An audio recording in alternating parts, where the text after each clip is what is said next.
World health organisation ഈ മാസം January 22 to 28 വരെ cervical cancer awareness വീക്കായിട്ട് ആചരിക്കുകയാണ്.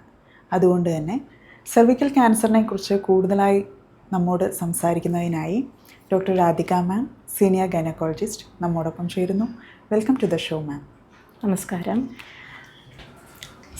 C A cervix എന്നത് അല്ലെങ്കിൽ സെർവിക്കൽ ക്യാൻസർ എന്നുള്ളത് ഇന്ന് സാധാരണക്കാരുടെ ഇടയിൽ ഫെമിലിയറാണ് ഈ ഒരു വേർഡ്. എന്നാൽ അത് എന്താണ് എന്നത് പലർക്കും അത്രയ്ക്ക് കൃത്യമായിട്ട് അറിയില്ല. അപ്പോൾ നമുക്ക് സി എ സെർവിക്സ് എന്താണ് എന്നുകൊണ്ട് തന്നെ തുടങ്ങാം. സി എ സെർവിക്സ് എന്ന് പറയുന്നത് ഗർഭാശയ ഗള ക്യാൻസറാണ്. അതായത് യൂട്രസിൻ്റെ ഏറ്റവും താഴെയുള്ള പോർഷനെയാണ് നമ്മൾ ഗർഭാശയ ഗളം അഥവാ ഗർഭാശയ മുഖം എന്ന് പറയുന്നത്. ഇതിന് വരുന്ന ക്യാൻസറിനെയാണ് നമ്മൾ സി എ സെർവിക്സ് എന്ന് പറയുന്നത്. ഇനി ഈ ക്യാൻസർ എന്ന് പറയുന്നത് നമ്മുടെ ഇന്ത്യൻ പോപ്പുലേഷനിൽ ഏറ്റവും കോമൺ ആയിട്ട് കണ്ടുവരുന്ന, സ്ത്രീകളിൽ ഏറ്റവും കോമൺ ആയിട്ട് കണ്ടുവരുന്ന ഒരു ക്യാൻസറാണ്. ഇതിൻ്റെ ഇമ്പോർട്ടൻസ് എന്താണെന്ന് വെച്ചാൽ നമുക്കൊരു പ്രിവെൻറ്റബിൾ ക്യാൻസറാണിത്.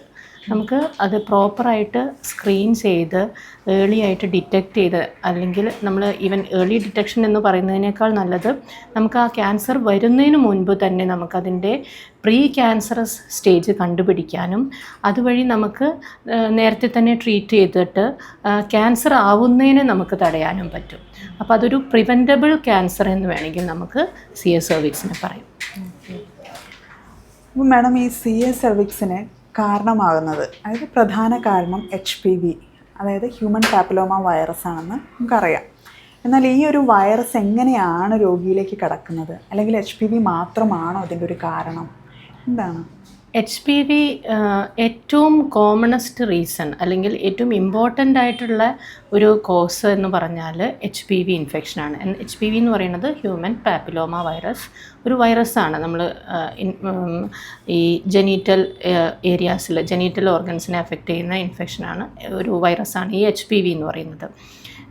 ഏറ്റവും കോമണസ്റ്റ്, ഞാൻ പറഞ്ഞു സി എ സെർവിക്സിന് ഏറ്റവും കോമണസ്റ്റ് റീസൺ എന്ന് പറയുന്നത് HPV ഇൻഫെക്ഷൻ തന്നെയാണ്.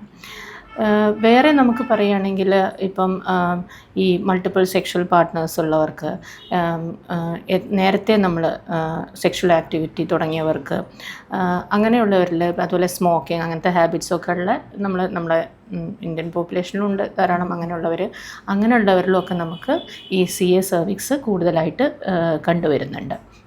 അതുപോലെ ലോക്കൽ ഹൈജീൻ കുറവുള്ളവരിലും നമുക്ക് ഈ ഇൻഫെക്ഷൻ കൂടുതലായിട്ട് കാണുന്നുണ്ട്.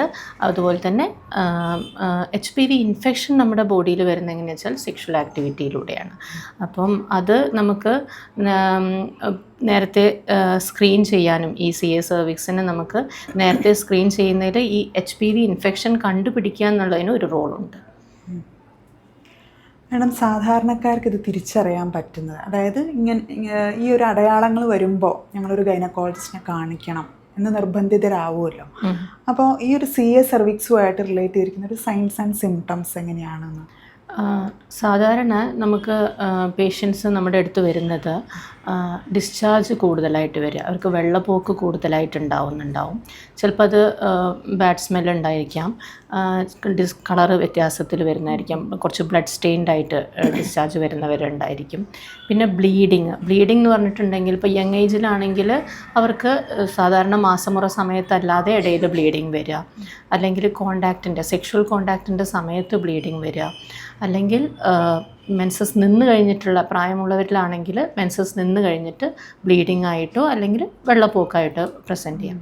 ചിലർക്ക് ചിലപ്പോൾ ഇപ്പം കുറച്ച് അഡ്വാൻസ്ഡ് സ്റ്റേജിലൊക്കെ ആണെങ്കിൽ അവർക്ക് അടിവയറ് വേദനയായിട്ട് വരാം. ചിലപ്പോൾ മൂത്രം പോകാനുള്ള പ്രയാസം, വയറ്റിൽ പോകാനുള്ള പ്രയാസം, അങ്ങനെയും പേഷ്യൻസിന് ബുദ്ധിമുട്ടുകൾ വരാറുണ്ട്. മാഡം, അപ്പോൾ മാഡം പറഞ്ഞ പോലെ തന്നെ ചൊറിച്ചിൽ, ബ്ലീഡിങ്, ഇതൊക്കെ പല ഗൈനക്കേസിലും നമ്മൾ കാണുന്നുണ്ടല്ലോ. അപ്പോൾ പലപ്പോഴും ഈ സാധാരണക്കാർ ഇതിൽ പേടിക്കാറുണ്ട്. അതിപ്പം നമ്മൾ പറയുകയാണെങ്കിൽ സാധാരണക്കാരുടെ ഇടയിൽ ഒരുപാട് അബദ്ധധാരണകൾ ഈ ക്യാൻസറിനെ കുറിച്ചിട്ടുണ്ട്. അപ്പോൾ ഈ ലൈംഗികമായിട്ട്, അതായത് സെക്ഷുവലി ട്രാൻസ്മിറ്റഡ് ഡിസീസസുകളും ഈ സെക്ഷലി ട്രാൻസ്മിറ്റഡ് ഡിസീസിലും കൃത്യമായിട്ട് ഇങ്ങനെ ഈ ഒരു സെർവിക്കൽ ക്യാൻസറിനുമായിട്ട് റിലേറ്റ് ചെയ്തിരിക്കുന്ന സിംറ്റംസുകൾ കണ്ടുവരുന്നുണ്ടല്ലോ. അപ്പോൾ എല്ലാം ഈ ഒരു ക്യാൻസറിലേക്ക് എത്തുമോ അതായത് അതൊന്ന് കൃത്യമായിട്ട് പറഞ്ഞിട്ടുണ്ടെങ്കിൽ ഉപകാരമായിരിക്കും എന്ന് വിചാരിക്കുന്നു. സെക്ഷലി ട്രാൻസ്മിറ്റഡ് ഡിസീസസ് എല്ലാം നമുക്ക് ക്യാൻസറിലേക്ക് വരുമെന്ന് പറയാൻ വയ്യ. ഈ HPV, അതായത് ഇപ്പോൾ നമ്മൾ CA സെർവിക്സിനെ കൺസിഡർ ചെയ്യുകയാണെങ്കിൽ HPV ഇൻഫെക്ഷൻ തന്നെയാണ് CA സെർവിക്സിൻ്റെ ഏറ്റവും ഇമ്പോർട്ടൻ്റ് ആയിട്ടുള്ള കോസ്. അപ്പം അതുകൊണ്ട് തന്നെയാണ് നമ്മൾ അതിനെ കോൺസെൻട്രേറ്റ് ചെയ്യുന്നതും അത് നമ്മൾ സ്ക്രീൻ ചെയ്യാൻ നോക്കുന്നതും. അപ്പോൾ അതിൽ സ്ക്രീനിങ് എന്ന് പറയുകയാണെങ്കിൽ ഇപ്പം നമ്മൾ പേഷ്യൻറ്റിന് നമ്മൾ റുട്ടീനായിട്ട് ഒരു മുമ്പ് നമ്മൾ പറഞ്ഞിരുന്നത് സെക്ഷൽ ആക്ടിവിറ്റി തുടങ്ങിക്കഴിഞ്ഞാൽ അപ്പോൾ തന്നെ സ്ക്രീനിങ് സ്റ്റാർട്ട് ചെയ്യണം എന്നായിരുന്നു. ഇപ്പം നമ്മൾ പറയുന്നത് എങ്ങനെയാണെന്ന് വെച്ചാൽ ഒരു ഏജ് നമ്മൾ 21 ഇയേഴ്സ് തൊട്ടിട്ട് നമ്മൾ എല്ലാ സ്ത്രീകളുടെയും പാപ്സ്മിയർ ടെസ്റ്റ്, അതായത് സ്ക്രീനിങ് മൊഡാലിറ്റിയാണ് പാപ്സ്മിയർ എന്ന് പറയുന്നത്. അത് നമ്മൾ എല്ലാ 21 ഇയേഴ്സിന് ശേഷവും എല്ലാ പേഷ്യൻസിനും ചെയ്യേണ്ടതാണ്. എല്ലാ സ്ത്രീകളിലും നമ്മൾ എല്ലാ 3 വർഷം കൂടുമ്പോഴും പാപ്സ്മിയർ ടെസ്റ്റ് ചെയ്ത് നോക്കണം. അത് വളരെ സിമ്പിളായിട്ടുള്ളൊരു പ്രൊസീജിയറാണ്, അതിന് പേടിക്കേണ്ട ആവശ്യമൊന്നുമില്ല. ഒരു ഗൈനക്കോളജിസ്റ്റിന് സാധാരണ OPയിൽ ചെയ്യുന്ന ഒരു പ്രൊസീജിയറാണ്. നമ്മൾ സാധാരണ പരിശോധിക്കുന്ന പോലെ തന്നെയുള്ളൂ. ഒരു ചെറിയൊരു സ്പാറ്റുല, ഒരു ചെറിയൊരു ഇൻസ്ട്രുമെൻറ്റ് വെച്ചിട്ട് ഗർഭാശയ ഗളത്തിൽ നിന്നും അത് നമ്മൾ സ്ക്രീനിങ്ങിന് എടുക്കണം. മെല്ലെ പരിശോധന ജസ്റ്റ് ഒന്ന് ടച്ച് ചെയ്ത് എടുക്കുന്നതേ ഉള്ളൂ. അത് പെയിൻഫുൾ ഒന്നുമല്ല ആ പ്രൊസീജിയർ. അത് എല്ലാ 3 വർഷം കൂടുമ്പോഴും എല്ലാ സ്ത്രീകളും ചെയ്യണമെന്നാണ്. അറ്റ്ലീസ്റ്റ് ഒരു 65 വയസ്സ് വരെയെങ്കിലും അത് നമ്മൾ ചെയ്യുക.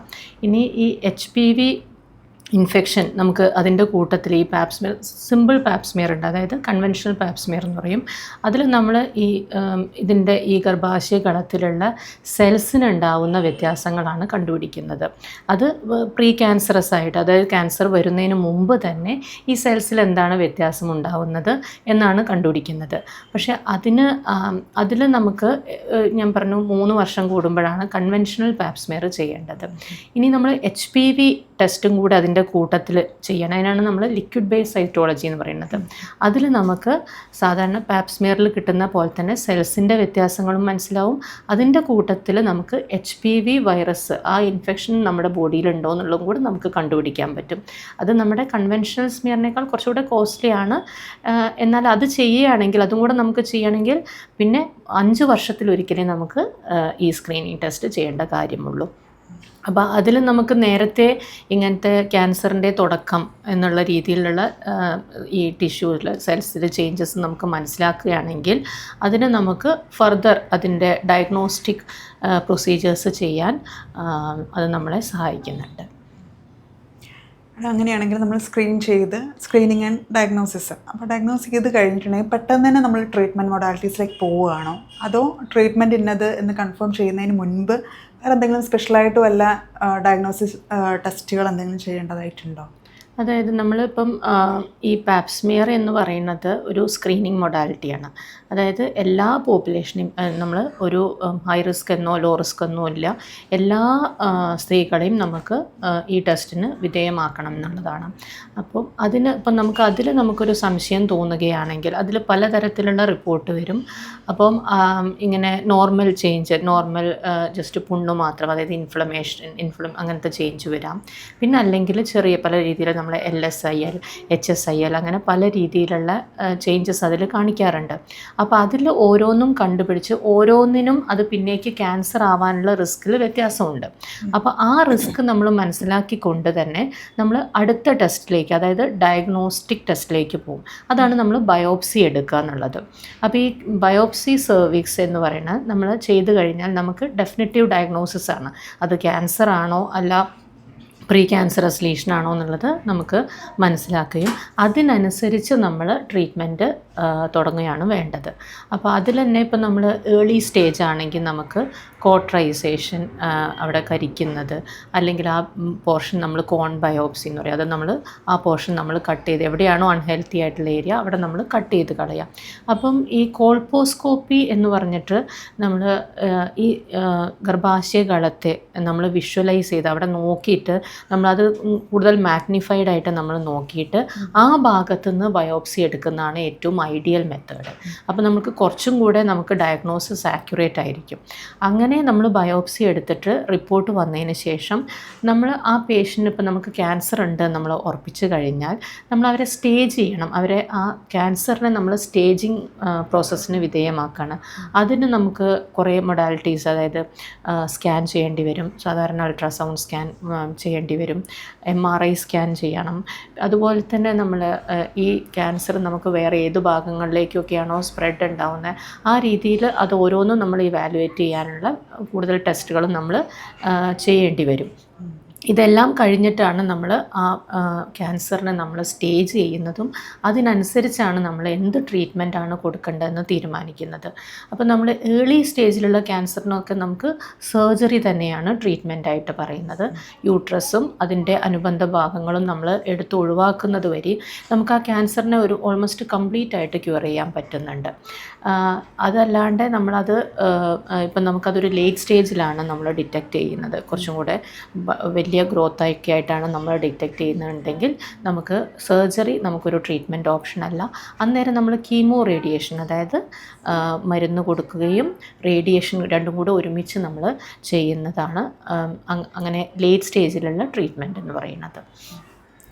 പിന്നെ മാഡം നമ്മൾ പറയാറുണ്ടല്ലോ ഈ ബ്രസ്റ്റ് ക്യാൻസർ പിന്നെ കുറേ കഴിയുമ്പോൾ ലങ്സിലേക്ക് പോകാറുണ്ട്, ബോണിലേക്ക് പോകാറുണ്ടെന്ന് പറയുന്നുണ്ടല്ലോ. അതുപോലെ തന്നെ ഔട്ട് ഓഫ് ദ സെർവിക്സ്, ഈ CA cervix out of the സെർവിക്സിലേക്ക് ട്രാൻസ്മിറ്റ് ചെയ്യാറുണ്ടോ? ട്രാൻസ്മിറ്റ് ചെയ്യുന്ന ധാരാളം കേസുകളുണ്ട്. ചിലത് നമ്മൾ ഡിറ്റക്റ്റ് ചെയ്യാതെ പോകാറുണ്ട്. അങ്ങനെയുള്ളതാണല്ലോ സാധാരണ രീതിയിൽ അഡ്വാൻസ്ഡ് സ്റ്റേജിലേക്ക് വരുന്നത്.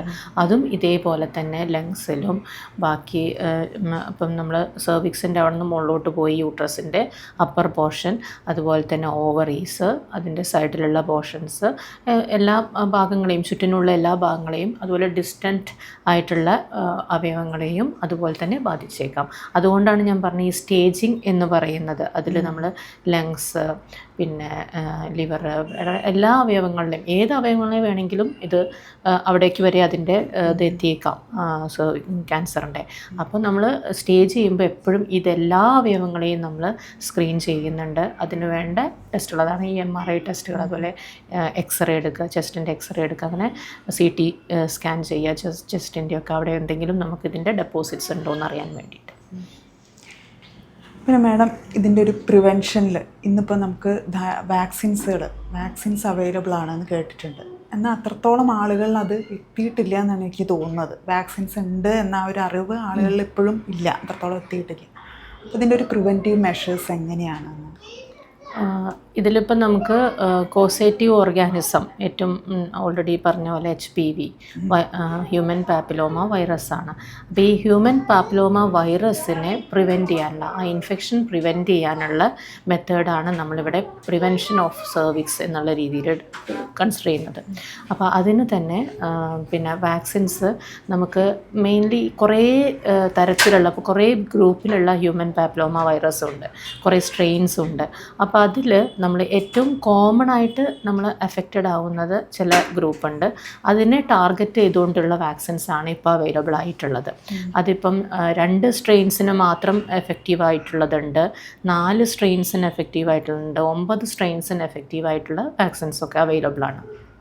ഈ വാക്സിൻ എടുക്കുന്നത് എങ്ങനെയാണെന്ന് വെച്ചാൽ അതിൻ്റെ ഏജ് നമ്മൾ പറയുന്നത് 9 ഇയേഴ്സ് തൊട്ടിട്ട് നമുക്ക് 14 ഇയേഴ്സ് വരെയാണ് ഈ അപ്പോൾ ആ പ്രായത്തിലുള്ള പെൺകുട്ടികളിലാണ് നമ്മൾ മെയിൻലി ഫോക്കസ് ചെയ്യേണ്ടത്.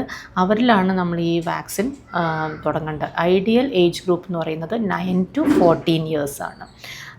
ഈ 14 ഇയേഴ്സിന് ശേഷവും നമുക്ക് വാക്സിൻ എടുക്കാമോ എന്ന് ചോദിച്ചാൽ എടുക്കാം. 45 ഇയേഴ്സ് വരെ നമുക്ക് ഈ വാക്സിൻ കൊടുക്കാൻ പറ്റുന്നതാണ്. പക്ഷേ ആ അതിൻ്റെ എഫക്റ്റ് കുറവായിരിക്കുന്നു മാത്രം. പ്രിവെൻഷൻ കപ്പാസിറ്റി നമുക്ക് കുറഞ്ഞു വരുന്നത് ആസ് ഏജ് അഡ്വാൻസ് ചെയ്യുന്നതിനനുസരിച്ച്.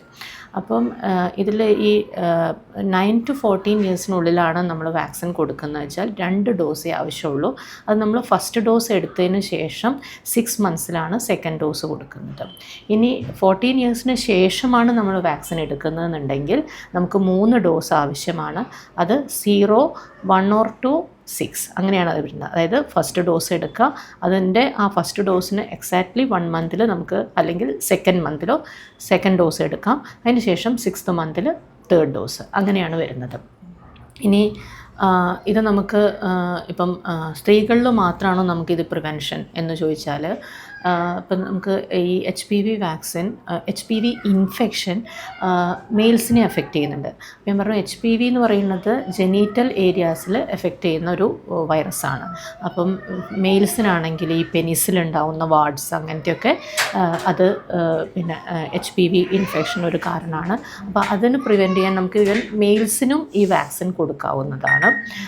പക്ഷേ അതിൻ്റെ ഒരു ഗൈഡ് ലൈൻസ് ഒന്നും പ്രോട്ടോക്കോളൊന്നും ആയിട്ട് ഇതുവരെ വന്നിട്ടില്ല. പക്ഷേ അവർക്കും നമുക്കിത് ഈ വാക്സിൻ കൊടുക്കാവുന്നതാണ്.